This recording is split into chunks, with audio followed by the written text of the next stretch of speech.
السلام علیکم. Academia magazine pod cost کے ساتھ میں ہوں آپ کی ہوسٹ ہیرا ریاض. آج کے پوڈ کاسٹ میں ہمارے ساتھ موجود ہیں ایگزیکٹو ڈائریکٹر غزالی ایجوکیشن فاؤنڈیشن، جو پاکستان کے تعلیمی نظام میں ایک لمبے عرصے سے اپنا کردار ادا کر رہے ہیں. جانیں گے یہ سفر کس طرح سے جاری ہے. مزید ان کے بارے میں آپ کو بتائیں گے صدر مملکت پاکستان سے تمغہ امتیاز پانے والے. جانیں گے ان سے تمغہ امتیاز کس سلسلے میں انہیں ملا. بہت بہت شکریہ ہیرا، آپ کا بھی اور میگزین کا بھی کہ آپ نے مجھے انوائٹ کیا. بنیادی طور پہ 2021 میں صدر پاکستان نے تمغہ امتیاز جو ہے مجھے سے سرفراز کیا، اور اس کا بنیادی مقصد یہ تھا کہ پاکستان کے دیہی علاقوں میں ہم تعلیم کے فروغ کے لیے کام کر رہے تھے، اور اس کے اندر جو ہماری خدمات تھی گزشتہ 25 سال کی، بنیادی طور پہ اس کا اعتراف تھا جو غزالی فاؤنڈیشن نے جو ہے سر انجام دی ہے. تو اس کے لیے مجھے یہ اعزاز حاصل ہوا. 25 سال کا ایک لمبا عرصہ آپ پاکستان کے تعلیمی نظام کے نام کر چکے ہیں، تو اس سفر کو، اس لمبے سفر کو کس طرح سے آپ دیکھتے ہیں؟ آپ کا تجربہ کیسا رہا؟ تجربہ آپ یہ کہہ سکتی ہیں کہ بہت ہی شاندار رہا. یعنی جب ہم نے یونیورسٹی میں ایجوکیشن مکمل کی اور پاکستان میں ہم نے تعلیم مکمل کی، پھر باہر سے تعلیم حاصل کی، اور اس کے باوجود ہم یہی سوچ و بچار کرتے تھے کہ پاکستان کے لیے کیا کیا جائے. اور پاکستان جس طرح کے آپ کے علم کے اندر ہے کہ بے شمار مسائل ہیں ہمارے ملک کے اندر، بہت سارے چیلنجز اس کو درپیش تھے کہ جس سے یہ نبرد آزما ہو رہا تھا. لیکن ہمیں یہ لگا کہ سب سے اہم چیز جو ہے وہ پاکستان کا مستقبل ہے، اور پاکستان کا مستقبل اس کے بچوں کے ساتھ جڑا ہوا ہے جنہوں نے آنے والے دنوں میں اس کی جو ہے بھاگ دوڑ سنبھالنی ہے اس کے اندر نا. تو اس حوالے سے ہمیں لگا کہ آنے والے نسل کے لیے ہم کچھ کام کرنے کی کوشش کریں. تو اس کے لیے جو ہمیں لگا کہ سب سے بہتر چیز جو کر سکتی ہے وہ ہم ان کی تعلیم کے لیے کام کریں. تو میرا جو گزشتہ آپ کہہ سکتے ہیں 20-25 سال ہے، وہ پاکستان میں رہنے اور بسنے والے جو بچے ہیں ان کے ساتھ اور ان کی تعلیم کے لیے اور ان کی زندگی کو تعلیم کے ذریعے بہتر کرانے میں جو ہے وہ بسر ہوئی. ہمارے سماجی مسائل کے پیش نظر اس فاؤنڈیشن کو بنانے کا خیال کس طرح سے آپ کو آیا؟ یہ انسپریشن کہاں سے آیا؟ یہ بنیادی طور پہ تو جب ہم لوگ یونیورسٹیوں سے فارغ ہوئے تو اس وقت یہ سوال ہمارے سامنے تھا کہ بھی ہمیں کیا کرنا ہے. تو ہم سب کچھ نہ کوئی جاب میں، کوئی بزنس میں اس طرح ہم پلان کر رہے تھے اس وقت نا. لیکن ایک بات ہمارے ذہن کے اندر تھی، وہ یہ تھی کہ ہم پاکستان کے لیے کچھ کرنا چاہتے تھے. ہم چاہتے تھے کوئی ایسا کام کریں کہ جس سے بڑی تعداد میں لوگوں کو فائدہ ہو سکے اس میں نا. مجموعی طور پہ ہم سب لوگ گاؤں دیہاتوں سے تعلق رکھتے تھے اور شہروں میں پڑھنے کے لیے آئے تھے، اور ہمیں لگا کہ شہر میں پڑھنے کے لیے جب ہم آئے ہیں تو اس سے ہماری زندگی میں کچھ فرق پڑا ہے، اور وہ فرق پڑا ہے تعلیم کے ذریعے سے، اور تعلیم نے ہماری زندگی بدلی ہے. تو ہمیں لگا کہ ایک تو یہ لگا کہ شہر اور دیہات کا جو فاصلہ ہے وہ وقت کے ساتھ ساتھ بڑھتا چلا جا رہا ہے. اس کے اندر ایک بات یہ، لوگ گاؤں کو چھوڑ کر، دیہاتوں کو چھوڑ کر مسلسل شہروں کی طرف ہجرت کر رہے ہیں، اور جو ڈیولپمنٹ اگر کچھ تھوڑی بہت ہوئی بھی ہے پاکستان میں تو وہ چند شہروں تک جو ہے محدود ہے، اور اس کے اثرات، اس ترقی کے اثرات نیچے گاؤں دیہاتوں تک نہیں پہنچے. تو ہمیں ایک تو یہ لگا کہ بطور احسان مندی اور شکر گزاری کے طور پہ کہ ہم تعلیم سے ایک فرق پڑا ہماری زندگی میں، تو کیوں نہ ہم تعلیم ہی کا تحفہ جو ہے اپنے علاقوں کو واپس کریں. تو ہمیں یہ لگا کہ ایک تو یہ جو گاؤں کی اور شہروں کی جو آپ کہہ سکتے ہیں گلف ہے جو بڑھتی چلی جا رہی ہے، اس کو برج کیا جائے اس کو نا. اور اس کے لیے یہ کہ ریسورسز کا رخ شہروں سے دوبارہ گاؤں کی طرف جو ہے وہ موڑا جائے. اور اس میں پھر ہم نے یہ پلان کیا کہ ہم پاکستان کے دیہی علاقوں کے اندر جو ہے تعلیم کے لیے کام کریں گے. شہروں میں ہمیں لگتا تھا حکومت پہنچ جاتی ہے، پرائیویٹ سیکٹر پہنچ جاتا ہے، لیکن جو دور دراز کے علاقے ہیں، چھوٹے علاقے ہیں، اور جس میں غربت زیادہ ہے، جہاں وسائل کا مسئلہ ہے، تو کیوں نہ ہم تعلیم کا پیغام لے کر ان علاقوں میں جائیں. تو یہ بنیادی ہمارے سامنے خیال تھا. اور پھر ہمیں یہ بھی لگتا تھا کہ جو ہماری روایت ہے وہ چاہے دینی روایت ہے ہماری کہ جس کے اندر تعلیم کو جو ہے اس پر آغاز اقرا سے ہوا، اور ایک علمی روایت ہے ہماری، ہمیں لگتا تھا ہم اس سے ڈسکنیکٹ ہو گئے ہیں اس کے اندر. اس کو دوبارہ ہمیں جوڑنے کی ضرورت ہے. خود قائد اعظم رحمۃ اللہ علیہ نے جو ہے پاکستان بناتے ہوئے کہا کہ تعلیم جو ہے پاکستان کے لیے زندگی اور موت کا معاملہ ہے. تو ہمیں یہ لگا کہ ہم لوگ کام تو کر رہے ہیں، لیکن ایجوکیشن پہ جتنی سنجیدگی سے کام کرنے کی ضرورت ہے پاکستان میں، اور خاص طور پہ دیہی علاقوں میں کام کرنے کی جتنی ضرورت تھی، یہ میں بات کر رہا ہوں 1997 کی، تو اس وقت ہمیں لگا کہ ہمیں یہ کام فوری شروع کرنا چاہیے. تو پھر ہم نے یہ بنیادی آئیڈیا تھا جس کے اوپر پھر یہ ہم نے پروجیکٹ شروع کیا. غزالی ایجوکیشن فاؤنڈیشن کا مقصد تو یہ تھا کہ دیہی علاقوں میں تعلیم کا فروغ، تعلیم کو بچوں تک پہنچایا جا سکے. ہم جانیں گے کہ آپ کے فاؤنڈیشن کے ساتھ کتنے ادارے، کتنے اسکولز منسلک ہیں؟ میرا جب ہم نے شروع کیا تھا غزالی ایجوکیشن فاؤنڈیشن، آپ یہ کہہ سکتے ہیں کہ ہم سب وہ لوگ تھے کہ جو کسی بڑے خاندانوں سے تعلق نہیں رکھتے تھے، عام پاکستان کی اسٹیٹ یونیورسٹیوں سے پڑھ کے نکلے تھے. وسائل ہمارے پاس نہیں تھے. ایک جذبہ تھا، ایک عزم تھا، اور ایک کچھ کرنے کی دھن تھی کہ ہمیں کچھ کرنا ہے اس کے اندر نا. تو ہم نے سوچا کیا کریں، یہ تو طے ہو گیا کہ تعلیم میں کام کرنا ہے، دیہی علاقوں میں کام کرنا ہے. تو کیسے کیا جائے؟ تعلیم کا کام تو کوئی عام چیریٹی نہیں ہے کہ آپ نے دسترخوان لگایا اور شام کو سمیٹ لیا یا گھی کے ڈبے تقسیم کیے اور فارغ ہو گئے. تعلیم تو ایک بڑا سنجیدہ کام ہے، پھر مستقل بنیادوں پہ کیا جانے والا کام ہے. اس کے لیے تو بے پناہ ریسورسز اس کے لیے چاہیے. تو یہ ایک بہت بڑا چیلنج تھا جو ہمارے سامنے تھا، اور ہم اس پر مل بیٹھ کے ہم نے سوچا اس کے اوپر کہ کیا کیا جائے کہ ممکن سے آغاز کیا جائے. تو اس زمانے میں ہم نے 1995 میں اس آئیڈیا پر سوچا، اور 1997 میں ہم نے فرسٹ ٹائم 1 کلاس 1 ٹیچر یہ کانسیپٹ ہم نے ڈیولپ کیا کہ ہم ایک استاد لیں گے اس علاقے سے جہاں کوئی اسکول نہیں ہے، کوئی نہ گورنمنٹ کا ہے نہ پرائیویٹ اسکول ہے. تو وہاں پر ہم ایک ٹیچرس کو لیں گے، اس کو ٹرینڈ کریں گے اور اس کو پھر اس علاقے میں واپس بھیجیں گے. وہاں وہ کمیونٹی کی مدد سے کوئی کمرہ حاصل کرے گا اور وہاں پر ایک اسکول کا آغاز کر دے گا. ایک ہی استاد ہوگا، وہی ہیڈ ماسٹر ہوگا، وہی آیا جی ہوں گی، وہی فنڈ ریزر ہوں گے اس کے، وہی اس کے چوکیدار ہوں گے اس کے، ٹھیک ہے. اور وہ اسکول کا جو ہے وہ آغاز کریں گے. اس طرح ہم نے کو 22 ٹیچر ہم نے 22 گاؤں کے اندر جو ہے وہ ہائر کیے، ان کو ٹریننگ دی، اور 22 کمرے ہم نے مختلف گاؤں دیہاتوں میں لیے، اور جن میں 500 بچے اس زمانے میں انرول ہوئے. تو آپ سمجھیں کہ 1997 میں یہ 22 ٹیچرز اور 500 بچوں کے ساتھ اس کا آغاز ہوا.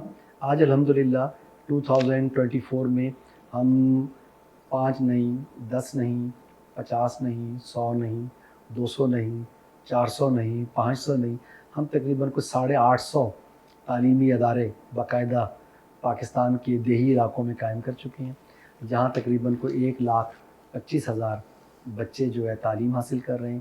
تقریباً 5,000 اساتذہ اکرام جو ہے وہ تدریس کے فرائض سر انجام دیں. اور یہ جو اسکولز منسلک ہیں آپ کے فاؤنڈیشن کے ساتھ، یہ پاکستان کے کتنے ڈسٹرکٹس میں دور حاضرہ میں آج کے دن تک کام کرتے ہیں؟ 44 ڈسٹرکٹس ہیں. اور آپ نے تعداد منشن کی، اس کو ذرا دہرا دیجیے گا کہ کتنے اسکول آپ کے اسکول سے سالانہ کتنے بچے تعلیم حاصل کر کے مستفید ہو رہے ہیں اور دنیا میں جا کے اپنا کردار ادا کر رہے ہیں؟ بنیادی طور پر جس طرح میں نے آپ سے کہا کہ یہ ایک استاد ایک کلاس سے جو ہے یہ اسکولوں کا آغاز ہوا تھا. یہ چھوٹے علاقوں کے اسکول تھے اور یہ ان آبادیوں میں قائم کیے گئے تھے کہ جہاں آپ کہہ سکتے ہیں غربت بھی ہے اور جہاں تھوڑی آبادی تھی. یعنی تھوڑی آبادی کی وجہ سے وہاں پہلے اسکول کوئی بناتا ہی نہیں تھا. لیکن مسئلہ ہے کہ چھوٹے بچے جو ہوتے ہیں پلے گروپ کے اور 1 کے، وہ تو 5-5 10-10 کلومیٹر کا فاصلہ طے نہیں کر سکتے. ان کو تو ضرورت ہے کہ ایک چھوٹا سا ایجوکیشن کا ایک فیسلٹی ان کے ڈور سٹیپ پہ مہیا کر دی جائے تاکہ وہ زندگی میں جلد از جلد، اچھا جو بچہ کلاس 5 تک نہیں کر سکتا اس کے لیے پھر آگے پڑھنا بھی اس کے لیے، چونکہ بیس نہیں ہوگی تو کیسے وہ آگے پڑھ پائے گا. تو غزالی کا آپ سمجھ سکتے ہیں کہ جو اسکولز تھے وہ رورل ڈیپتھ میں بنائے گئے، چھوٹے علاقے میں بنائے گئے، اور یہ بیسیکلی بیسک ایجوکیشن کا پروجیکٹ تھا، پرائمری ایجوکیشن کا جو ہے وہ پروجیکٹ تھا. لیکن الحمدللہ اس میں بے شمار اسکول ایسے ہیں جو آپ کہہ سکتے ہیں کہ سیکنڈری ایجوکیشن میں بھی گئے ہیں، ایلیمنٹری ایجوکیشن میں بھی گئے ہیں، اور ہمارے پاس کالج لیول کے بھی اسکول موجود ہیں. اس وقت آپ کہہ سکتے ہیں کہ لاکھوں بچے بچیاں ایسے ہیں جو غزالی سے پرائمری اور میٹرک کر کے جو ہے وہ زندگی کے مختلف جو ہے شعبہ جات میں جو ہے جا چکے ہیں. اس کے اندر ابھی چند دن پہلے میں کوپن ہیگن گیا ہوا تھا، تو وہاں پر میں ایک آپ ہی کی طرح کسی چینل پہ میں انٹرویو دینے کے لیے پہنچا. تو وہاں سوشل میڈیا پہ کہیں چل گیا تھا کہ میں 2 دن کے لیے کوپن ہیگن آیا ہوں. تو وہاں اس ریڈیو اسٹیشن پہ کسی نے مجھے کال کیا کہ جی میں آپ سے ملنا چاہتا ہوں. تو میں نے بتایا کہ میں اس جگہ موجود ہوں. تو میں نے کہا اگر آپ قریب ہیں تو آپ یہاں مجھے مل سکتے ہیں، چونکہ میرے پاس آج شام تک کا وقت ہے، کل صبح میں یہاں سے چلا جاؤں گا. تو وہ صاحب مجھے ملنے کے لیے آئے اور مجھے انہوں نے تعارف یہ کرایا کہ کہنے لگے کہ عامر صاحب میں آپ کا اسکول ہے فیصل آباد میں 79 GB، میں نے اس سے میٹرک کیا ہے اور آج کل میں کوپن ہیگن یونیورسٹی سے مائکرو بایولوجی میں PhD کر رہا ہوں. ٹھیک ہے جی. تو یہ تو ایک ایگزامپل ہے. اس طرح کی بہت ساری مثالیں جو نہ صرف پاکستان میں بڑے انسٹیٹیوشن ہیں، چاہے وہ لمس ہے، چاہے UMT ہے، پنجاب یونیورسٹی ہے، یا دیگر ہمارے ہائر ایجوکیشن کے ادارے ہیں، غزالی ایجوکیشن سے پڑھے ہوئے بچے اور بچیاں وہاں موجود ہیں، اور بہت سے بچے اور بچیاں ایسے ہیں کہ جو اس وقت دنیا کے مختلف ممالک کے اندر جو ہے تعلیم کے سلسلے کو جاری رکھے ہیں۔ بہت سے ایسے لوگ ہیں کہ جو تعلیم مکمل کر کے اب مختلف واک آف لائف میں جو ہے اپنا رول پلے کر رہے ہیں۔ بہترین، بہت اچھا لگتا ہے سن کے کہ ہمارے معاشرے میں جہاں ہمیں ہر روز بہت سے مسائل کا سامنا کرنا پڑتا ہے، لیکن آپ جیسی سماجی شخصیات بھی وہی کام کر رہی ہیں، تو انہی بچوں میں ہمارے پاس اسپیشل بچے بھی شامل ہیں، تو ان کو کس طرح سے ڈیل کرتا ہے آپ کا فاؤنڈیشن؟ جی بالکل، یہ بنیادی طور پہ تو غزالی ایجوکیشن فاؤنڈیشن ایک فارمل ایجوکیشن کا ادارہ تھا، لیکن جب ہم ہیرا پاکستان کے دیہی علاقوں میں جاتے تھے اور وہاں پر ہم اپنے اسکول کا معائنہ کرتے تھے،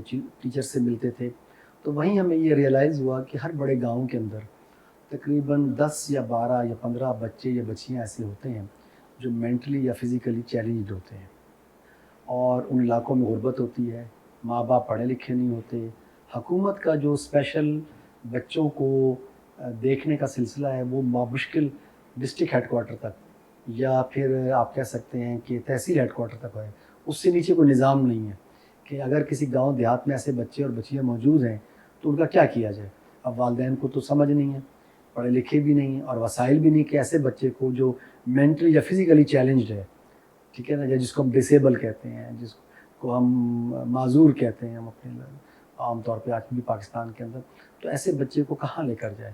میں نے بہت سے ایسے بچیاں دیکھی کہ جو آج بھی گھروں میں نے ان کو رسی سے زنجیر سے بندھا ہوا پایا، ٹھیک ہے۔ بچی اگر بڑی عمر کی ہو جائے اور وہ مینٹلی ٹھیک نہ ہو تو اور بڑی بھی ہو جائے تو والدین کے لیے بڑا مشکل ہو جاتا ہے اس کو مینیج کرنا۔ پچھلے دنوں ایک خاتون اپنے بچے کو لے کر آئی ہمارے اسکول میں، اس کے دونوں ہاتھ رسی سے بندھے ہوئے تھے۔ بہت سی کہانی ہیں ایسی، تو ہمیں لگا کہ یہ بچے اور بچیاں جو گاؤں دیہاتوں میں ہیں ان کے لیے ہمیں کچھ کرنا چاہیے، اسپیشل ہے۔ تو اس کے لیے پھر ہم نے ایک پروجیکٹ بنایا، اس کا نام ہے rural inclusive education programme, RIEP۔ اور اس پروجیکٹ کے تحت پھر ہم یہ کرتے ہیں کہ اپنے جو نارمل اسکولز ہیں اس کے اندر ہم اسپیشل بچوں کی کلاس شروع کرتے ہیں۔ پہلے اس علاقے کو ہم سکین کرتے ہیں اور اس کے بعد جو ہے ان کو آئیڈینٹیفائی کرتے ہیں، ان بچوں کو ان سے ملتے ہیں، ان کی فیملی سے ملتے ہیں، اور ایسے بچے جو مائلڈ ٹو ماڈریٹ ہوتے ہیں ڈسیبلٹی کے اندر، ان کو پھر ہم اپنے اسکول میں انرول کر لیتے ہیں۔ ان کے لیے اسپیشل ٹیچر ہائر کرتے ہیں، اس کو ٹرین کرتے ہیں، ان کے لیے ایک ریسورس روم بناتے ہیں، اس کے لیے اسکول میں جو کوئی مزید فیسلٹی دینی ہو وہ فیسلٹی دیتے ہیں، تاکہ یہ ہمارے جو اسپیشل فرینڈز ہیں یہ آسانی کے ساتھ ہمارے اسکولوں میں آ سکیں اور ہمارے نارمل بچوں کے ساتھ بھی پڑھ سکیں۔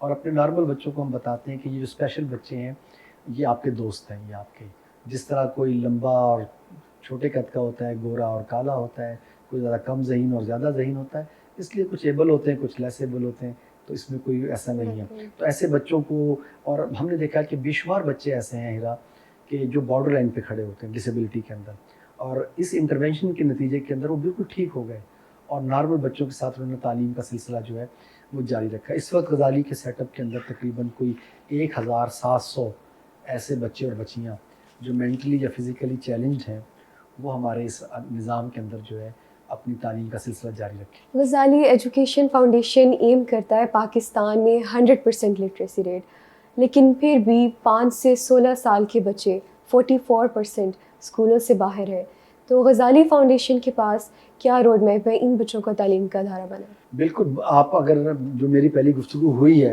اگر آپ کو وہ آپ لوگ سن رہے ہیں تو آپ کو اندازہ ہوگا کہ ہم بیسیکلی ہم انہی بچوں کے لیے کام کر رہے ہیں جو آؤٹ آف اسکول ہیں، ٹھیک ہے جی۔ آؤٹ آف اسکول بچے زیادہ تر پائے ہی ادھر جاتے ہیں جو دور دراز کے علاقے ہیں جہاں قریب اسکول نہیں ہے، وہی اسکول سے باہر ہے نا، کیونکہ ان کے پاس قریب کوئی اسکول تعلیم کی فیسلٹی کوئی موجود نہیں ہے، ہماری بچیوں کے پاس نہیں ہے کہ وہ جا سکے اسکول کے اندر۔ غزالی کے جو سیکنڈری کے اور ایلیمنٹری کے جو ادارے ہیں وہ بچیوں کے لیے بنائے ہیں ہم نے، کیونکہ ہمیں پتہ ہے کہ ہماری بچیاں دور تک ٹریول نہیں کر سکتی، تو ہم نے پرائمری کے بعد جو مڈل اور ہائی اسکول بنائے ہیں وہ گرلس کے ہیں سارے کے سارے۔ پرپز یہ تھا کہ ہماری بچیاں اپنے گھر کے پاس جو ہے وہ پڑھ سکیں۔ تو غزالی ایجوکیشن فاؤنڈیشن تو آپ کہہ سکتے ہیں پرائمریلی وہ فوکسڈ ہے آؤٹ آف اسکول بچوں کی تعلیم کے لیے۔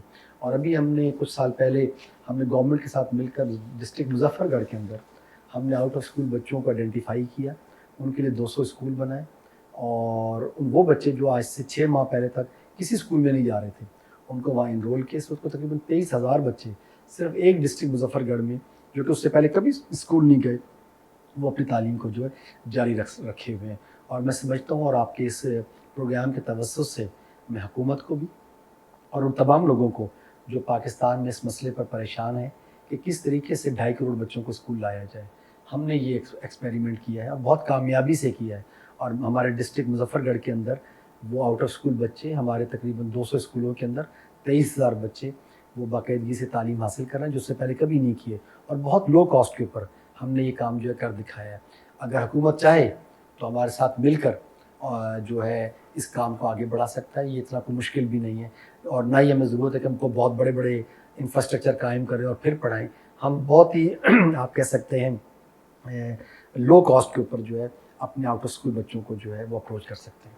آپ نے ہمیں اس بات سے تو آگاہ کیا کہ جو ہمارے بچوں کی بڑی تعداد ہے وہ دیہی علاقوں میں زیادہ تر اسکولوں سے باہر ہے, لیکن اگر ہم ہمارے شہروں کی بات کریں تو یہاں پہ چائلڈ لیبر کا ایک کانسیپٹ ہے, یہاں پر بھی بچوں کی ایک بہت بڑی تعداد اسکولوں سے باہر ہے.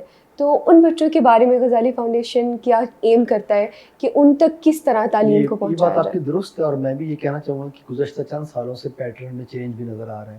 ایک بڑی تعداد شہری علاقوں کے جو رہنے والے ہیں ان کے بچوں کی بڑی تعداد بھی اسکولوں سے جو ہے اس وقت باہر ہے. اس کے اندر نا جس طرح گاؤں میں غربت بڑھی ہے اس طرح شہروں کے اندر بھی غربت جو ہے اس کے اندر بھی وہ اضافہ ہوا ہے. لیکن ہمیں یہ لگتا یہ ہے کہ شہر میں ایسے بچے اگر پڑھنا چاہے یا کوئی ان کو پڑھانا چاہے تو وہ مشکل نہیں ہے, صرف ارادے کی ضرورت ہے. ٹھیک ہے, اگر کوئی والد یا والدہ یا کوئی بچہ خود چاہتا ہے کہ وہ تعلیم حاصل کرنا چاہتا ہے تو لاہور شہر ہے یا ملتان شہر ہے یا فیصل آباد ہے تو یہاں پر اس کے لیے ایجوکیشن حاصل کرنا مشکل اس سینس میں نہیں ہے کہ گورنمنٹ کے تعلیمی ادارے ہر جگہ موجود ہیں, فری آف کاسٹ ہیں, کتابیں بھی فری ہیں, اس کے اندر آپ آسانی کے ساتھ انرول ہو سکتے ہیں, پڑھ سکتے ہیں. یا بہت سے مخیر حضرات شہروں میں موجود ہیں, ان کے تعلیمی ادارے موجود ہیں, آپ وہاں پر حاصل کر سکتے ہیں. بہت سے ہاتھ پکڑنے والے موجود ہیں. تو ہمیں لگتا ہے کہ شہروں میں یہ مسئلہ کسی نہ کسی حد تک جو ہے ایڈریس بھی ہو رہا ہے.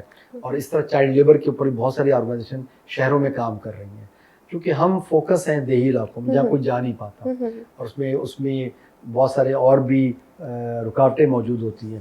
تو ہمارا ابھی تک یہ ہے کہ ہم اس پہ فوکس کریں اور وہاں جو بڑی تعداد بچوں کی موجود ہے اسے کسی نہ کسی طرح ہم تعلیم کے دھارے میں لا سکیں. رکاوٹوں کے بارے میں آپ نے ذکر کیا. غزالی ایجوکیشن فاؤنڈیشن ایک اتنا بڑا فاؤنڈیشن آپ چلا رہے ہیں, ایک اتنا بڑا اسکولوں کی تعداد اس کے ساتھ منسلک ہے, اتنے سارے بچے وہاں سے تعلیم حاصل کر رہے ہیں. تو اس سب میں جو مالی ان کی امداد کی جاتی ہے یا پھر ان کی تعلیم پہ جو خرچہ آتا ہے, اپنے فائنینسز کو کس طرح سے اسٹیبل کرنے کے بارے میں غزالی فاؤنڈیشن؟ یہ ایک حقیقی بات ہے کہ یہ ایک بڑی مشکل جنگ ہے جو ہم جاری رکھے ہوئے ہیں. وسائل جو ہیں, ریسورسز جو ہیں, ان کا حصول یہ ایک مستقل ہمارا ایک درد سر رہتا ہے, چونکہ بیسیکلی تو یہ اسٹیٹ کی ذمہ داری ہے. صحت ہے, تعلیم ہے, امن و امان ہے, یہ اسٹیٹ کا کام ہے کہ یہ وہ اپنے ہر شہری کے لیے ممکن بنائے. ہمارا کانسٹیٹیوشن جو ہے وہ بھی اس بات کے اوپر پابند کرتا ہے اسٹیٹ کو کہ ہر بچہ جو اس ملک پہ موجود ہے اس کی تعلیم کا جو ہے وہ بندوبست کیا جائے. لیکن انفارچونیٹلی ایسا نہیں ہو پا رہا, جس کی وجہ سے غزالی ایجوکیشن فاؤنڈیشن یا اس جیسے ادارے جو ہیں پھر حکومت کی مدد کے لیے, اسٹیٹ کی مدد کے لیے اور اپنے بچوں کی مدد کے لیے وہ آگے بڑھتے ہیں اور اپنا ایک محدود رول جو ہے وہ ادا کرنے کی کوشش کرتے ہیں. لیکن جس طرح میں نے شروع میں کہا کہ جو ایجوکیشن میں کام کرنا ایک مشکل ترین کام ہے, اور خاص طور پہ ایسے علاقوں کے اندر کہ جہاں غربت بھی ہے, جہاں وسائل بھی نہیں ہیں, آپ فیس بھی نہیں لے سکتے ہیں, اور بچوں کی تعداد بھی کم ہے. ایک ہوتا ہے نا کہ بچوں کی تعداد بہت زیادہ ہو, 5-5 ہزار بچے, 4-4 ہزار بچے پڑھے ہوں تو آپ ان سے 100 روپے فیس بھی لیں تو ایک خاصی انکم ہو جاتی ہے. جہاں 50 اور 100 بچے ہی ہوں جس گاؤں دیہات کے اندر, اور وہ فیس بھی نہ دے سکتے ہوں, تو وہاں آپ کیا کیسے نظام کو, تو آپ یہ کہہ سکتے ہیں کہ یہ ایک مشکل کام ہے جس میں ہم کام کر رہے ہیں. اس کے اندر باقی جو چیریٹیز ہوتی ہیں وہ عام طور پہ اتنا زیادہ ان کو آپ کہہ سکتے ہیں مستقل مزاجی نہیں چاہیے ہوتی جتنی ایجوکیشن کے اندر چاہیے ہوتی, چونکہ ایک اسکول فارمل اسکول کہ جس کے اندر بچوں نے ڈیلی آنا ہے, ٹیچر نے ڈیلی پڑھانا ہے, اور اس کا ایک اسٹرکچر ہوگا, اس کے اندر اس میں کھلنا ہے, اس میں بند ہونا ہے, اس میں یوٹیلیٹیز ہیں, اس میں ساری چیزیں ہیں. تو یہ پورا ایک نظام ہے جس کو لے کے چلنا ہوتا ہے, اور یہ نظام ریسورسز مانگتا ہے، یہ نظام بالکل، وسائل بالکل، مانگتا ہے. بالکل. تو ہمیں اس کے لیے مسلسل جد و جہد جو ہے وہ کرنی پڑتی ہے. اس میں ہم جو کمیونٹی ہے اس سے بھی ہیلپ لیتے ہیں. اس میں ہم جو ہمارے اہل خیر ہیں اس ملک کے اندر بھی اور اس ملک سے باہر جو پاکستانی ڈائسپورا ہے ہم اس کے پاس بھی جاتے ہیں، اس سے بھی تعاون لیتے ہیں.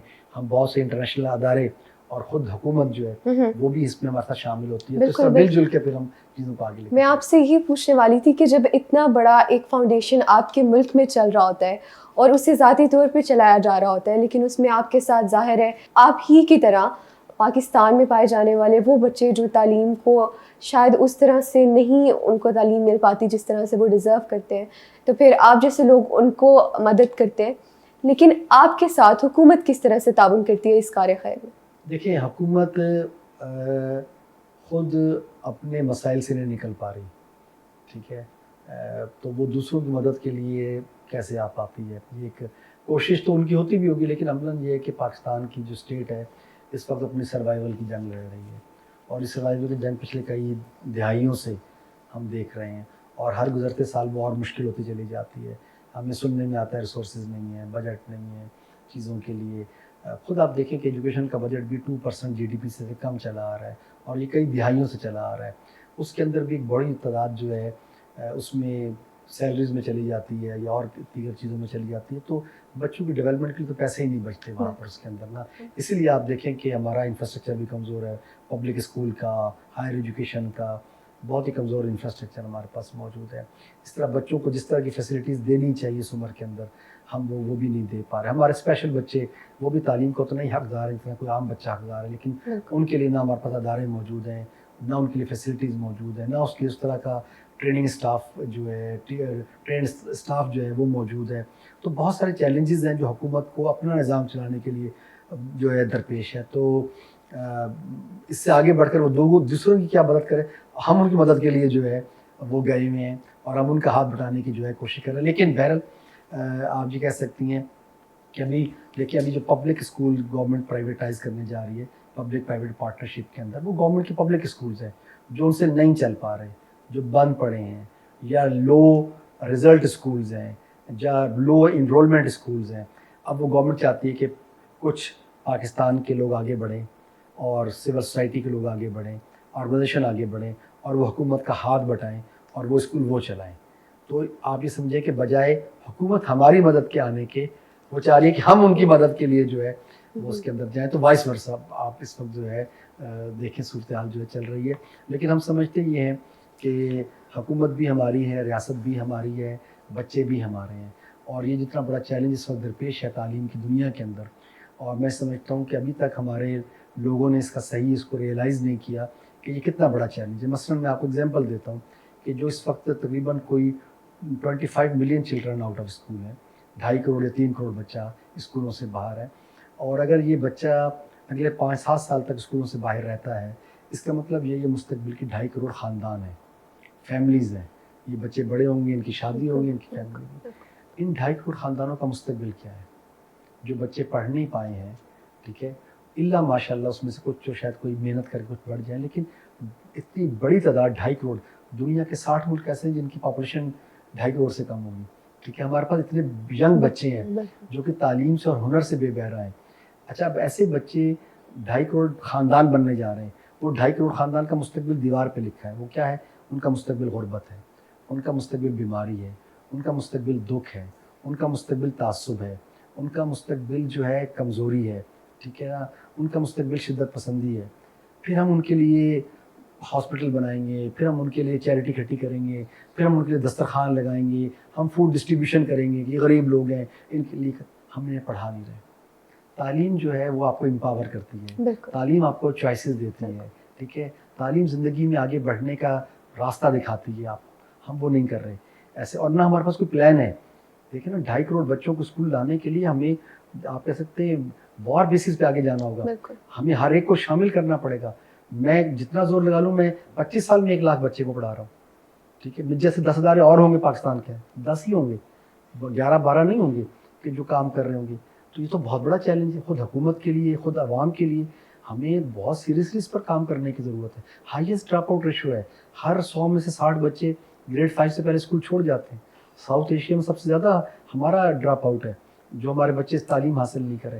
ہمارے تعلیم کی ویلیو کوئی نہیں ہے، ہماری ڈگریز کی ویلیو کوئی نہیں ہے. یعنی بہت سے چیلنجز ہیں جو ہمیں درپیش ہیں. ہمیں ہمارا جو یوتھ ہے، ہم کہتے ہیں، ہم اس پہ فخر کرتے ہیں کہ پاکستان میں اتنی زیادہ یوتھ موجود ہے، 64% یوتھ ہے، لیکن اس یوتھ کو ہم دے کیا رہے ہیں؟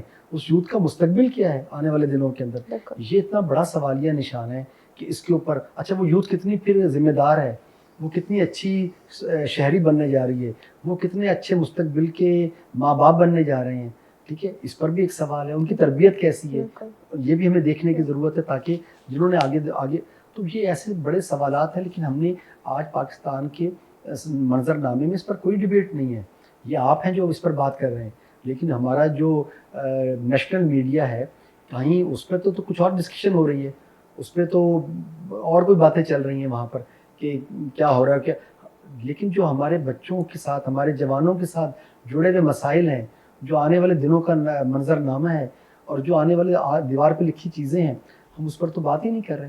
ہم تو اس کے اوپر ہماری ترجیحات میں بھی نہیں ہے، بجٹ میں بھی کہیں نظر نہیں آ رہا کہ ہم نے اس کو 4% کر دینے کے لیے ہمیں پتہ چل رہا ہو کہ جی گورنمنٹ نے اس دفعہ 5% کر دیا ہے. ہم جب بجٹ کا لینس لگا کے دیکھیں تو ہمیں پتہ چلے کہ صرف نعرہ نہیں ہے بلکہ انہوں نے ریسورسز کر دی ہیں اس طرف شفٹ.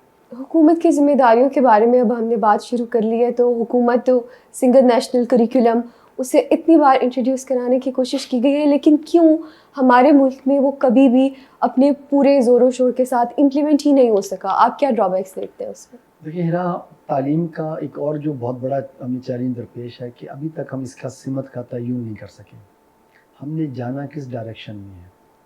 آج 70 سال گزرنے کے باوجود ہماری کوئی ایسی ایجوکیشن پالیسی نہیں ہے جس کو ہم نے صحیح طریقے سے جس پر عمل درآمد کیا ہو. ہر کچھ عرصے کے بعد ہماری نئی ایجوکیشن پالیسی آ رہی ہوتی ہے، آدھی پہ عمل درآمد ہوا ہوتا ہے. اور یہ دیکھیے یہ ایک بہت ہی سیریس میٹر ہے. جس طرح قائد اعظم نے کہا نا، زندگی اور موت کا معاملہ ہے. ہم نے اس کے ساتھ غیر سنجیدگی کی انتہا کر دی ہے اس معاملے کے اندر. میں سمجھتا ہوں کہ جس طرح لوگ چارٹر آف ڈیموکریسی بناتے ہیں، ہمیں کوئی چارٹر آف ایجوکیشن بنانا چاہیے جس پہ تمام پولیٹیکل پارٹیز کو اور تمام اسٹیک ہولڈرز کو سائن کرنے چاہیے، اور اگلے 25-30 سال تک کے لیے اس کے اوپر عمل درآمد پہ ہمیں سب کو یکسو ہو جانا چاہیے کہ چاہے کوئی بھی ہے، چاہے وہ پیر پارٹی کی حکومت آئے، مسلم لیگ نون کی حکومت آئے، پی ٹی آئی کی حکومت آئے، جماعت اسلامی کی حکومت آئے، جے یو آئی کی حکومت آئے، آرمی کی، جو مرضی آئے، یہ جو چارٹر آف ایجوکیشن بنایا ہے اس سے سارے منہ کوئی انحراف نہیں کرے گا. یہ ہمارے بچوں کا مستقبل ہے، یہ ہمارے جوانوں کا مستقبل ہے. ہمیں اس کے اوپر آنا چاہیے، اور کوئی اس کا بجٹ کم نہیں کر سکے گا، کوئی اس کے ریسورسز کم نہیں کرے گا. ہمارے بچوں، اگر ریاست، اب کہتے ہیں نا ریاست ماں کی طرح ہوتی ہے، ٹھیک ہے، اگر ہم اپنے بچوں کو تحفظ نہیں دے سکتے، ہم انہیں بچوں کی زندگی کی جو بنیادی ضرورتیں ہیں، تعلیم کی، کھیل کی، خوشی کی، وہ پوری نہیں کر سکتے، تو ہم کیسی ماں ہیں اس کے اندر؟ ہمارا سب سے زیادہ پرائورٹی ہے کہ میں یہ کہتا ہوں کہ ہم 3 ٹائم کے بجائے 2 ٹائم کھانا کھا لیں، ہم پھر بھی زندہ رہیں گے. ہمیں چھت نہ ملے، ہم پھر بھی زندہ رہیں گے. لیکن اگر ہمارے بچوں کو تعلیم نہیں ملتی تو یہ سب سے بڑا ظلم ہوگا. اگر آج کی تاریخ میں 2.5 کروڑ بچے اسکول نہیں جاتے تو اسٹیٹ کیسے سو سکتی ہے؟ لیکن ہمیں اس پر، لیکن میں کہہ ہی رہا ہوں کہ کوئی ڈیبیٹ نہیں ہو رہی، اس پر کوئی بات نہیں ہو رہی، کوئی چینل اس کے اوپر کھڑا نہیں ہو رہا. ٹھیک ہے، کہ یہ کیا ہو رہا ہے، بجٹ کیوں نہیں بڑھاتے ہمارا؟ آپ اپنے بجٹ کم کر لیں، لیکن آپ بچوں کا بجٹ کیسے کم کر سکتے ہیں آپ؟ تو یہ ایک ایسی چیز ہے کہ جس پر ہم سب کو مل کر آواز اٹھانے کی ضرورت ہے. ہمارے ملک و معاشرے کا ایک المیہ ہے کہ ہم آج تک اپنی تعلیمی نظام کا ایک پراپر ڈائریکشن ہی تعین اس کا نہیں کر سکے، اور اب بھی دور حاضرہ کی حکومت نے بھی ایجوکیشنل ایمرجنسی لگا دی ہے. تو آپ اس سے کیا ایکسپیکٹ کریں؟ ایک تو میں اس کو خوش آمدید کہتا ہوں، اس انیشیٹو کو. یہ بہت اس کی ضرورت تھی کہ پاکستان میں ایجوکیشن ایمرجنسی لگنی چاہیے، اس کو ایجنڈے کے اوپر آنا چاہیے. اور میں سمجھتا ہوں پرائم منسٹر بھی، ان کی ٹیم بھی اس پر مبارکباد کے مستحق ہیں. لیکن ساتھ ساتھ کچھ خدشات بھی ہیں. اس سے پہلے بھی تعلیم ایمرجنسی کی بات ہوئی ہے، اور ہم نے دیکھا تھا کہ اس پر چیزیں کچھ چلی ہیں آگے، لیکن انفارچونیٹلی وہ کسی نتیجے پر جو ہے وہ نہیں پہنچ سکی. سیم اسی طریقے سے ابھی بھی ایک ہمیں خوش آئند ہمیں جو ہے سلوگن تو نظر آ گئے ہیں، لیکن حقیقی بات ہے کہ دیکھنا باقی ہے کہ کیا اس کی طرف آپ چلتے کس طریقے سے اس کے اندر، اور آپ وسائل کا ایک بہترین حصہ اس پر کیسے مختص کرتے ہیں. جب تک یہ چیز سامنے نہ آئے کہ کیا صوبائی حکومتیں اپنے بجٹ کا جو ہے وہ ایک خاطر خواہ حصہ تعلیم کے لیے خرچ کرنے کے لیے تیار ہو رہی ہیں. کیا ہم اپنے جی ڈی پی کا جو ہم نے وعدہ کیا ہوا ہے کہ ہم 4% سے 5% تک جی ڈی پی کا ہم تعلیم کے لیے خرچ کریں گے, کیا تعلیمی ایمرجنسی اس کو انشور کر رہی ہے اس چیز کے اندر؟ ٹھیک ہے, کیا ہم جو طبقاتی نظام تعلیم ہماری جڑوں میں بیٹھ چکا ہے, کیا اس کو ختم کرنے کے لیے بھی ہم نے کوئی اقدامات کرتے نظر آتے کہ جس نے ہماری پوری قوم کو تقسیم در تقسیم کے عمل سے جو ہے وہ گزار دیا ہے؟ ہمیں ضرورت ہے کہ تعلیم کے اندر جو ہے اس طبقاتی تقسیم کو ہم ختم کر دیں اس کے اندر, اس لیے کہ یہاں پر آپ خود دیکھتے ہیں کہ 8-10 قسم کے نظام ہائے تعلیم جو ہے وہ پیرل جو ہے وہ ایک چل رہے ہیں اس کے اندر نا. تو اس سے ہم ایک قوم کی کیسے توقع کر سکتے ہیں آنے والے دنوں کے اندر؟ کیا ہم ایک یونیفارم ایجوکیشن سسٹم کی توقع ہم آنے والے دنوں میں کر سکتے ہیں؟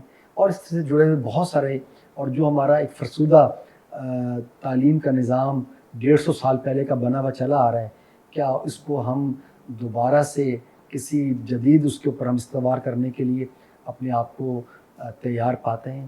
کیا ہم جو چارٹر آف ایجوکیشن کے اوپر تمام پولیٹیکل پارٹیز کو اکٹھا کر کے کہ یہ جو ایمرجنسی کی ہے اس پر سب شامل ہوں, حکومت نہیں, حکومت کے ساتھ جتنی پولیٹیکل پارٹیز ہیں, جتنے اسٹیک ہولڈرز ہیں, وہ سب اس کے اندر آئیں اور یہ کمٹمنٹ کریں کہ اگلے 30 سال تک ہم اس کے ساتھ جڑے رہیں گے, اور تب تو یہ بات آگے بڑھے گی. ورنہ ہوگا یہ کہ ابھی کچھ سالوں کے بعد حکومت تبدیل ہوگی, ٹھیک ہے, اور اس کے بعد پھر جو ہے ہم وہیں کے وہیں جو ہے وہ کھڑے ہوں گے اس کے اندر. جب بھی کوئی بھی انیشیٹو لایا جاتا ہے تو اس کو امپلیمنٹ کرنے کے لیے اس کا فالو اپ بھی اتنا ہی ضروری ہوتا ہے. تو جب آپ ایک غزالی ایجوکیشن فاؤنڈیشن اتنا بڑا ایک فاؤنڈیشن چلا رہے ہیں تو اس کو فالو اپ کس طرح سے کیا جاتا ہے؟ کیونکہ فالو اپ کے بغیر تو اتنی بڑی چیزیں رن ہی نہیں کی جا سکتی. بالکل ہیرا, چونکہ ایک بہت بڑی آرگنائزیشن ہے, اس کی بہت سی ضروریات ہیں اس کے اندر, اور ڈیفینیٹلی جو ہم کہتے ہیں کہ یہ ڈیلیور کر رہا ہے, لو کاسٹ کے اندر ڈیلیور کر رہا ہے, تو اس کی وجہ ایک تو بنیادی چیز ہے کہ ہماری پوری ٹیم ایک مشنری زیل کے ساتھ کام کر رہی ہوتی ہے. یعنی ہم نے پروفیشنلزم بھی پوری طرح موجود ہے, لیکن اس کے ساتھ ساتھ جو جذبہ ہے اور جو اس کی ایک رضاکاریت ہے وہ اس کے اندر ایک بڑی اہمیت رکھتی ہے. ہمارا ہر امپلائی جو اس ادارے میں کام کرتا ہے وہ صرف اس کا امپلائی نہیں ہے, وہ اس کا کارکن ہے, اس مشن کا جو ہے وہ رضاکار ہے. اور اس سے آگے بڑھ کر آپ کو ہیرا جان کو خوشی ہوگی, وہ صرف رضاکار ہی نہیں ہے بلکہ وہ اس کا ڈونر بھی ہے. اگر میں یہاں بیٹھا ہوں تو میں غزالی کا ڈونر ہوں. غزالی کا کوئی استاد ہے تو وہ صرف استاد نہیں ہوگا, وہ اس کا رضاکار بھی ہوگا, اس کا ڈونر بھی ہوگا. تو یہ وہ آپ کہہ سکتے ہیں کہ مین اسپرٹ ہے اس ہمارے ادارے کے اندر, کہ جو بہت سے کرائسس کے اندر بھی ہمیں کھڑا ہونے کی جو ہے وہ آپ کہتے ہیں سکت جو ہے وہ مہیا کرتی ہے. باقی ہمارے فورمز بنے ہوئے ہیں, جائزے کے فورم بنے ہوئے ہیں, فیڈ بیک کے فورمز بنے ہوئے ہیں, مانیٹرنگ کا نظام بنے ہوئے ہیں, کوالٹی ایشورنس کے ڈپارٹمنٹ بنے ہوئے ہیں جو مستقلاً اس کے اوپر کام کرتے ہیں. لیکن میں نے جو بنیادی بات بتائی ہے وہ یہ ہے کہ بنیادی بات یہ ہے کہ وہ سب لوگ جو ہے اس مشن کے ساتھ جو ہے وہ جڑے ہوئے ہیں. اس کے جتنے بھی کارکنان, جیسا کہ آپ نے بولا, اس فاؤنڈیشن کے ساتھ ایک جذباتی وابستگی بھی رکھتے ہیں جس کی وجہ سے یہ ادارہ اتنے اچھے سے, یہ آرگنائزیشن اتنے اچھے سے کام کر رہا ہے. تو اب میں آپ سے پوچھوں گی, ہمارے ملک کا جو نوجوان ہے وہ ایم کرتا ہے کہ وہ تعلیم حاصل کرے گا برطانیہ سے یا پھر باہر جائے گا اور وہاں جا کے کام کرے گا. میں آپ کو بتانا چاہوں گی کہ برطانیہ جا کر تعلیم حاصل کرنے کے بعد واپس آ کر ملک و قوم کی خدمت کرنے کا جذبہ تھا. تو یہ جذبہ آپ میں کس طرح سے آیا اور یہ خیال آپ کو کس طرح سے آیا؟ میرا یہ کوئی ایسی اچنبھے کی بات نہیں ہے. پاکستان سے محبت کرتے ہیں, پاکستان نے ہمیں سے قابل بنایا کہ ہم نے تعلیم حاصل کی, حقیقی بات ہے. اس تعلیم نے ایک تبدیلی ہمارے اندر پیدا کی, اور جب میں پلان کر رہا تھا باہر پڑھنے کے لیے جانے کے لیے, میں بالکل 101% اس بات پہ یکسو تھا کہ میں نے ایجوکیشن کمپلیٹ کرنی ہے اور میں نے الٹے پیروں واپس آنا ہے. میں نے, اور جب مجھے یاد ہے جب میں نے پورے 1 سال کے بعد MS کر کے بعد جب میں واپس آیا اور میں امیگریشن ڈیسک پہ پہنچا پاکستان کے, تو اس میں میرا ویزا دیکھا تو اس میں بھی کچھ ٹائم بھی باقی تھا. تو اس نے کہا تم نے وہاں سے پڑھائی کی؟ میں نے کہا ہاں وہاں سے پڑھا ہوں. تو کہنے لگے واپس کیوں آ گئے؟ تو میں نے کہا کیوں, میں نے اپنے ملک واپس نہیں آنا تھا, کہاں جانا تھا میں نے اس کے علاوہ. کہتے وہاں رہ جاتے, وہاں پر بڑے مواقع ہوتے ہیں. میں نے کہا نہیں, اس ملک میں بھی بہت سے مواقع ہیں, اور میں سمجھتا ہوں میرا فیصلہ بالکل درست تھا. اور میں باقی لوگوں سے بھی کہتا ہوں کہ پاکستان میں بڑے مسائل ہیں, چیلنجز ہیں, لیکن اتنا ہی پوٹینشیل بھی موجود ہے اس پاکستان کے اندر. اگر آپ کے سامنے بیٹھے ہوئے اس فرد سید عامر محمود کو، جو کہ چھوٹے سے علاقے سے تعلیم حاصل کی، جس کا والد صاحب بھی ایک اسکول ٹیچر تھا، ٹھیک ہے، اس کو اگر تمغہ امتیاز اس ملک نے دیا ہے، ٹھیک ہے، اس کے کام کے نتیجے میں، تو آپ اور ہم سب جو موجود ہیں نوجوان اس ملک کے اندر، ہمارے اندر بہت زیادہ صلاحیتیں موجود ہیں، اور اس ملک میں پوٹینشیل بھی وہی موجود ہے. دیکھیں اس ملک کو 70 سال میں کتنا لوٹا کھسوٹا گیا ہے، لیکن آج بھی اس کے اندر بے شمار پوٹینشیل موجود ہے. تو اس لیے اگر ایک فرد یہ فیصلہ کر لیتا ہے کہ اس نے تبدیل ہونا ہے اور تبدیل کرنا ہے، تو اسے دنیا کی کوئی طاقت نہیں روک سکتی. تو اگر ہمارے جوان، ہمارے لڑکے لڑکیاں یہ فیصلہ کر لیں کہ ہم نے اپنی زندگی بدلنی ہے اور اپنے ساتھ لوگوں کی زندگی بھی بدلنی ہے، تو میں سمجھتا ہوں کوئی چیز ناممکن نہیں ہے. اور جو باہر کی دنیا ہے وہ بھی ہمارے ساتھ ہوگی. آپ اپنے ملک میں بھی رہیں گے اور دنیا کے ہر ملک میں خود بھی جانے کے قابل ہوں گے، لیکن آپ بہت کانفیڈنٹلی جائیں گے. ایسا نہیں ہے کہ آج ہمارے ملک سے باہر جو ہمارے پاکستانی رہتے ہیں، وہ تیسری نسل بھی ان کی وہاں رہ رہی ہے، لیکن ان کے پاسپورٹ بھی ان کے پاس اپنے برٹش یا امریکن ہوتے ہیں، لیکن کہلاتے وہ پھر بھی وہاں پاکستانی ہی ہیں. تو آپ اپنی زمین سے نہیں کٹ سکتے. تو اپنی زمین سے جڑا رہنا چاہیے، اور ہم سب کو کوشش کرنی چاہیے کہ ہم اپنے پاکستان کو بہتر بنائیں. چونکہ جیسے ہی آپ پاکستان کا بارڈر کراس کرتے ہیں اور باہر جاتے ہیں، آپ کی ساری پہچان و شناخت ختم ہو جاتی ہے. نہ آپ سید ہوتے ہیں، نہ آپ چودھری ہوتے ہیں، نہ آپ مغل ہوتے ہیں، نہ آپ پنجابی ہوتے ہیں، نہ سندھی ہوتے ہیں. آپ کی پہلی پہچان یہ ہوتی ہے کہ میرا نام ہیرا ہے اور میں پاکستان سے ہوں. تو یہی آپ کی پہچان آگے ٹریول کرتی ہے. تو وائی ناٹ کہ ہم سب مل کے اپنے اس ملک کو بہتر بنانے کی کوشش کریں. اور اب آپ نے بات کی کہ دیہی علاقوں میں اسکولوں کی ضرورت زیادہ ہے. وہاں پہ دیہی علاقوں میں اسکولس تو بنا دیے گئے، لیکن وہاں پہ ایک اور مائنڈ سیٹ چلتا ہے وومن ایجوکیشن کے بارے میں. تو اس مائنڈ سیٹ کو چینج کرنے کے لیے کن چیلنجز کا سامنا کرنا پڑ رہا ہے، اور خود کو کس حد تک کامیاب پاتے ہیں وہاں پہ لوگوں کو کنونس کرنے کے لیے کہ اپنی بیٹیوں کی تعلیم بھی اتنی ہی ضروری ہے جتنے کہ آپ کے بیٹوں کی تعلیم؟ بالکل، ہم تو بالکل شروع دن سے اس کے قائل ہیں غزالی فاؤنڈیشن والے، کہ ہماری بچیاں خاص طور پہ جو ہیں ان کو تعلیم یافتہ ہونا چاہیے. ایک پڑھی لکھی جو بچی تعلیم یافتہ ہے، مجھے تو لگتا ہے وہ زیادہ معاشرے کے لیے کارآمد اور فائدہ مند ہے ہمارے لیے. اور ہماری بچیوں نے ثابت بھی پچھلے سالوں میں بھی ہے انتہا کی اپنی صلاحیت کے ذریعے سے، اپنی محنت اور اپنے کام کے نتیجے میں. ہمارے گاؤں دیہاتوں میں یہ بالکل بات درست ہے آپ کی، آج بھی یہ مائنڈ سیٹ کا ایشو ہے. بچیوں سے زیادہ وہ بچوں کی تعلیم کے لیے زیادہ مسائل مہیا کرتے ہیں. اگر 3 میں سے ایک بچے کو پڑھانا ہے تو وہ بچی کو نہیں پڑھائیں گے، بچے کو پڑھانے کے لیے بھیجنے کے لیے جو ہے وہ تیار ہو جائیں گے. آج بھی بچیوں سے زیادہ بچے پیدا کرنے کی، یعنی بوائے لڑکا آنے کی خوشی جو ہے آج بھی ساری تعلیم یافتہ ہونے کے باوجود ہمیں جو ہے وہ زیادہ محسوس ہوتی ہے. بہرحال یہ ٹیبوز ہے، یہ مائنڈ سیٹ ہے، اس کو ہمیں توڑنے کی ضرورت ہے. اس چیز کے اندر غزالی نے اپنے طور پر یہ کیا ہے کہ ہم نے پرائمری ایجوکیشن ہماری بوائز اینڈ گرلس کی اکٹھی ہوتی ہے، اس کے بعد ہم جو ہماری سیکنڈری ایجوکیشن ہے، ہماری ایلیمنٹری ایجوکیشن ہے، وہ ہم بچیوں کی فوکس کرتے ہیں. اور ہمارے تعلیمی اداروں میں بہت بڑی تعداد ایسے بچیوں کی ہے کہ جو ہمارے اسکولوں سے ہی پڑھ کر جو ہے وہ اسکولوں میں اب پڑھا رہی ہیں نا، کیونکہ وہاں پر ٹیچر ہی اویلیبل نہیں ہوتا. میٹرک بچیاں کرتی ہیں، اس کے بعد پھر وہ پڑھانا شروع کر دیتی ہیں تاکہ سلسلے کو جاری رکھ سکیں. لیکن میں سمجھتا ہوں کہ یہ ایک بہت بڑا ابھی بھی پاکستان میں مسئلہ ہے کہ ہماری بچیوں کے اسکول ابھی بھی کم ہیں. یعنی آپ یہ دیکھیں کہ پنجاب کے اندر اگر 54,000 اسکول ہیں تو آپ یہ دیکھ سکتے ہیں کہ جو ثانوی اسکول ہیں اور ایلیمنٹری اسکولز، سیکنڈری اسکولز ہیں، وہ تقریباً کوئی آپ کہہ سکتی ہیں کہ 8-10 ہزار اسکول ہوں گے اس کے اندر، اور اس میں بچیوں کے اسکول صرف 4,000 سے بھی کم ہوں گے اس کے اندر، اس سے بھی کم ہوں گے. تو ہماری بچیوں کے لیے پنجاب اتنا بڑا صوبہ ہے، یعنی ایک بچی کو اگر پرائمری کے بعد کسی مڈل کرنے کے لیے جانا پڑتا ہے تو اس کے قریب اسکول نہیں موجود ہے، ٹھیک ہے، اس بچی کی 6 یا 7ویں کے لیے تو اس کو 5 کلومیٹر یا 8 کلومیٹر دور اس کو اسکول جانا پڑے گا.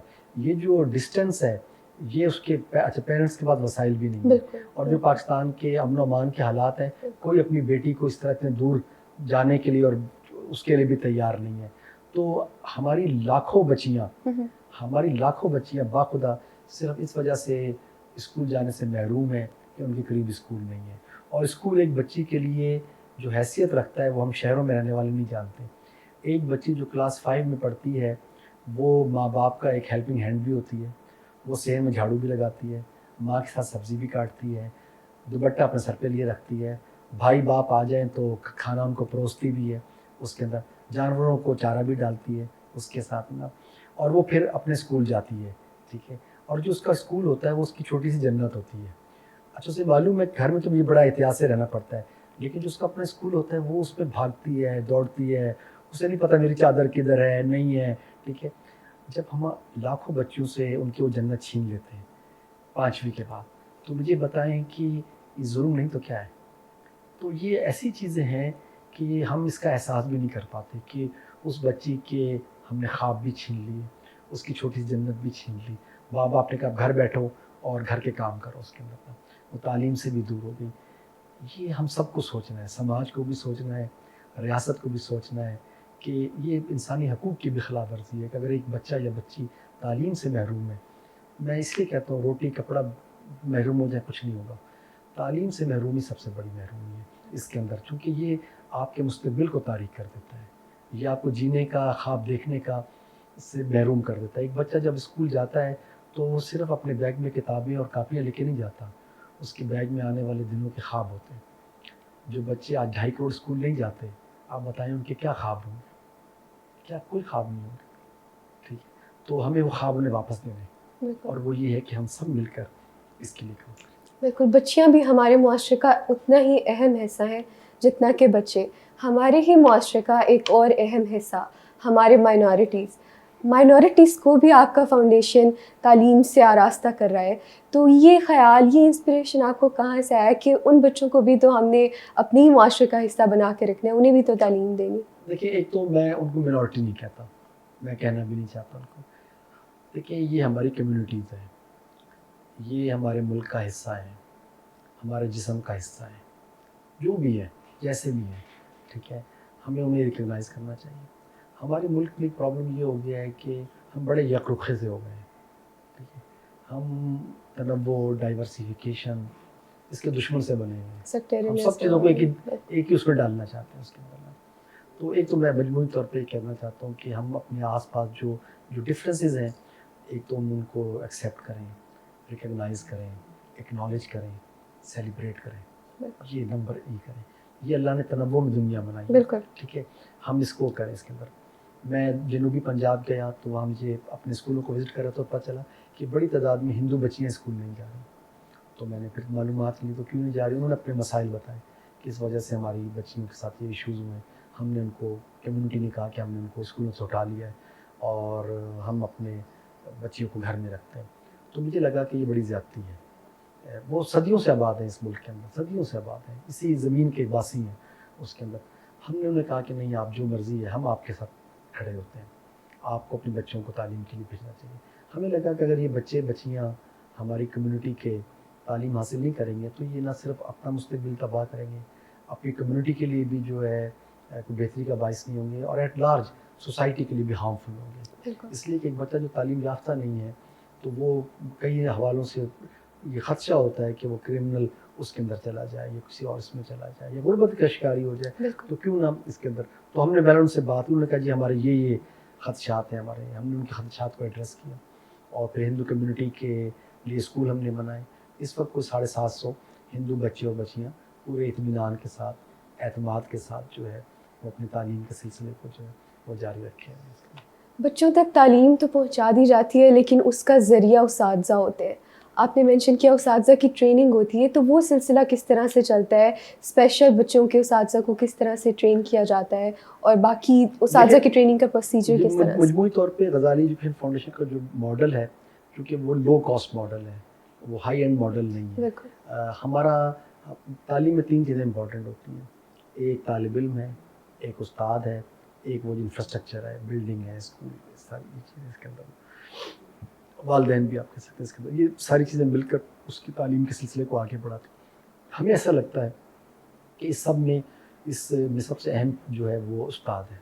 ٹھیک ہے, آپ باقی چیزوں کی کمی پوری کر سکتے ہیں, لیکن اگر استاد کی کمی جو ہے وہ پوری نہیں ہو سکتی. اس کے اندر استاد سب سے, اگر استاد کے اندر ایک مشنری ذیل ہے اور اس میں صلاحیت ہے, تو اگر بلڈنگ نہیں بھی ہے, کتاب نہیں بھی ہے, تب بھی وہ پڑھا لے گا اس کے اندر. اور اگر یہ سب چیزیں موجود اور اچھا استاد نہ ہو تو آپ کو طالب علم کی تعمیر نہیں ہو سکے گی اس کے اندر. تو غزالی ایجوکیشن فاؤنڈیشن کا شروع دن سے یہ تھا کہ ہم استاد کا جو کردار اس کو ریوائیو کریں گے.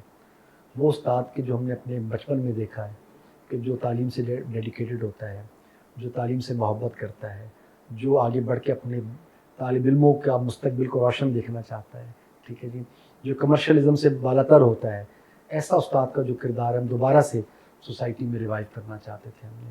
اس لیے ہم نے کہا تھا کہ ہم شاید کچھ اور دے نہ سکیں, ہم بہترین رسپیکٹ اپنے استاد کو جو ہے اپنے سسٹم کے اندر دیں گے. اس کے اندر اس سے کوئی تھریٹ وہاں پر جو ہے وہ نہیں ہوگی اس میں, جب وہ ہمارے سسٹم کے اندر جو ہے وہ موجود ہوگا اس کے اندر نا. تو الحمدللہ غزالی ایجوکیشن فاؤنڈیشن کے اندر جو ہے استاد ایک نیوکلس کی حیثیت رکھتا ہے.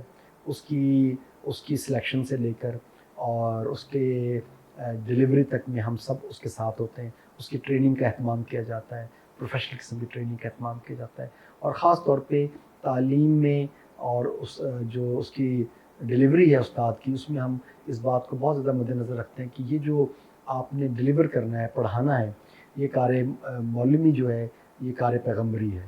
ہم اس کو اس طرح چیزوں کو لے کے جاتے ہیں کہ یہ وہ کام ہے کہ جو اگر آپ کر لیتے ہیں تو پھر آپ کو کسی اور نیکی کام کی ضرورت نہیں ہے. یہ خود اتنا بڑا کام ہے نیکی کا کہ جو آپ سر انجام دیتے ہیں. تو اس طریقے سے ہم باقی اس کا پورا ایک پروفیشنل نظام ہمارے پاس, ڈپارٹمنٹس ہمارے پاس موجود ہیں جو مسلسل, چاہے وہ ڈسیبل بچوں کے اساتذہ ہوں یا نارمل بچوں کے ہمارے اسکولوں کے اساتذہ ہوں, ہندو کمیونٹی کے اساتذہ ہوں, ان کی تربیت کا, ان کی ٹریننگ کا, ان کی سکلز کا انہانس کرنے کا ایک پورا نظام غزالی کے اندر موجود ہے. آپ اپنی غزالی ایجوکیشن فاؤنڈیشن کے جو اسکول ہیں, جیسا کہ آپ نے بتایا کہ یہ لو کاسٹ اسکولز ہیں, لیکن اس بات کو میک شور کیا جاتا ہے کہ جو کوالٹی آف ایجوکیشن ان بچوں کو دیا جانا چاہیے, جو کہ معاشرے کی اس وقت ریکوائرمنٹ ہے, ڈیجیٹل لٹریسی ہے اور اس طرح کی چیزیں, تو کس طرح سے میک شور کیا جا رہا ہے, کیا یہ چیزیں ان اداروں میں تعلیم حاصل کرنے والے بچوں تک پہنچائی جا رہی؟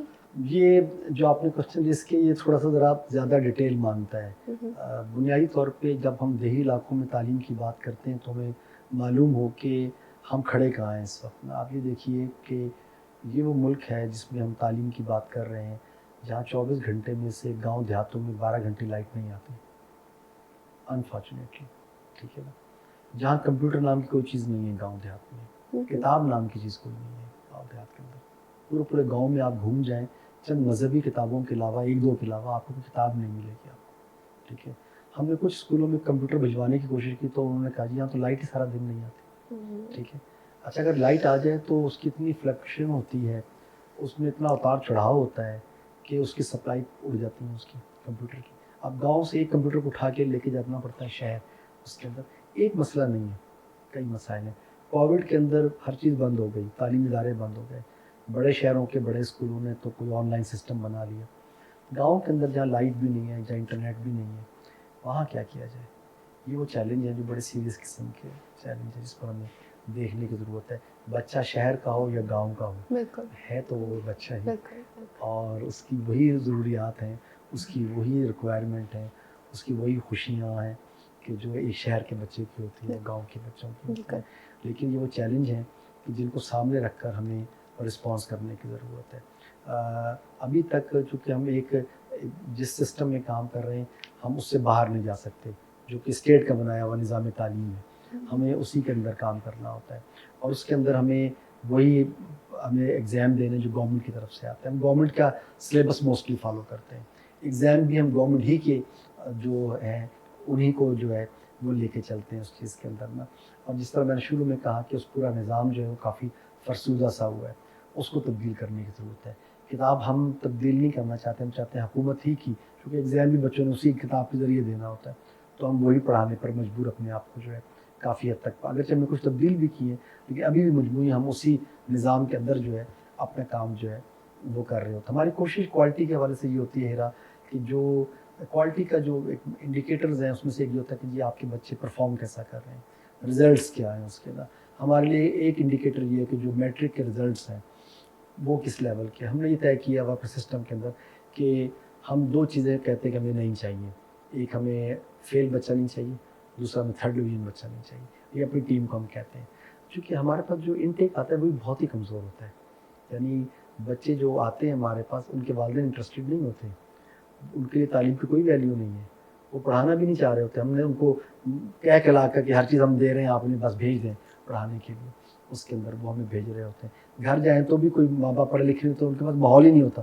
اس کے باوجود اگر وہ چل رہے ہیں اور اگر وہ 2nd ڈویژن سے پاس کر رہے ہیں اور اگر وہ کوپن ہیگن تک پہنچ رہے ہیں تو اٹس مین کہ کچھ نہ کچھ ہو رہا ہے اس کے اندر. اور ہم اپنے آپ کو جتنا ہم سمجھ رہے ہیں ہمارے پاس وسائل ہیں اس میں جو ہم آؤٹ کم میکسیمم لینے کی کوشش کر رہے ہیں ہم اس پر اپنے آپ کو سیٹسفائی پاتے ہیں. لیکن بہرحال کوالٹی کا سفر ہے, یہ اس کی کوئی فنش لائن تو نہیں ہے. جتنا آپ اس میں گڑ ڈالیں گے اتنا یہ میٹھا جو ہے وہ ہوتا چلا جائے گا. لیکن بہرحال یہ چیلنج جو آپ نے بات شروع میں کی ابھی کہ آرٹیفیشیل انٹیلیجنس ہے, آئی ٹی ہے, کمپیوٹر کا استعمال ہے, اور اس میں جو ایک پوری دنیا میں تبدیلی آ چکی ہے, ہمارے گاؤں دیہاتوں میں وہ تبدیلی آ تو رہی ہے لیکن بہت سلو ہے.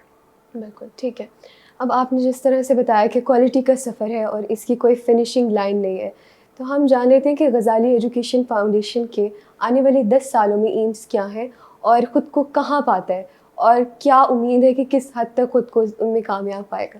الحمدللہ آج ہم یہاں آئے ہیں, یہاں تک پہنچ گئے ہیں, اور ہمیں بڑی توقع ہے. ایک تو ہمارا بڑا مین جس طرح ہم تو چاہتے ہیں 100% پاکستان خواندہ ہو جائے, 100% لٹریسی ریٹ جو ہے اس کے ٹارگیٹ کو ہم مل جل کر جو ہے ہم پورا کر سکیں. یہ ہمارا بڑا خواب ہے اس کے اندر نا.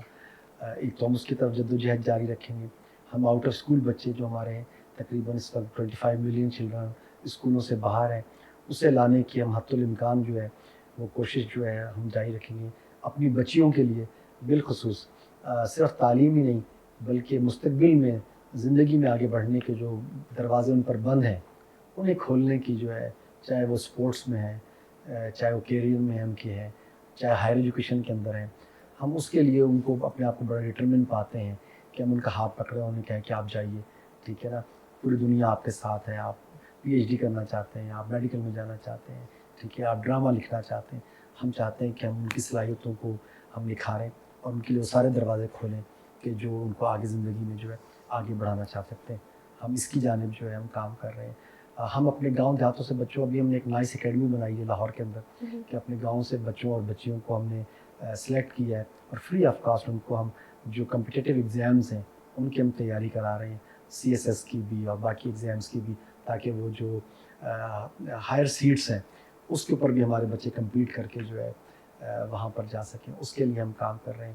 ہم نے ابھی ایک پریمیئر ادارہ قائم کیا ہے کہ جس میں بیسٹ آف دی بیسٹ بچے پورے پاکستان سے سلیکٹ کرتے ہیں, اور لاہور سندر میں ان کے لیے ریزیڈینشیل کالج بنایا ہے جو کہ وہاں 24 آور پڑھتے ہیں, اور یہی بچے پھر میڈیکل کالج, انجینئرنگ یونیورسٹی اور باہر ہائر اسٹڈیز کے لیے جو ہے وہ چلے جاتے ہیں. ابھی ہم بچوں کو ٹرکی بھیج رہے ہیں اسکالرشپس کے اوپر, اور باقی جگہوں کے اوپر جو ہے ہم باقی یونیورسٹیز کے اندر ان کو ہم لمس کے اندر ہمارے کئی بچے جو ہیں اس وقت نیشنل آؤٹ ریچ پروگرام کے تحت جو ہے وہ پڑھنے گئے ہوئے ہیں. تو اس طرح ہماری خواہش ہے کہ جس حد تک ممکن ہے اپنے بچوں اور بچیوں کا جو آسمان میں اڑنے کے لیے جو ان کو پر چاہیے وہ ہم ان کو جس حد تک مہیا کر سکتے ہیں وہ ہم مہیا کریں گے. جیسا کہ آپ نے سنا, ہمارے ہی ملک میں جہاں بیشتر مسائل ہم سب کو پیش نظر ہیں, اسی ملک میں ایسی سماجی شخصیات بھی کام کر رہی ہیں جو معاشرے میں اپنا کردار بہت محنت اور لگن سے ادا کر رہی ہیں. ایسے ہی موضوعات کے ساتھ ہم ہوتے ہیں آپ کی خدمت میں حاضر اپنے نیکسٹ پوڈ کاسٹ میں. تب تک کے لیے فی امان اللہ.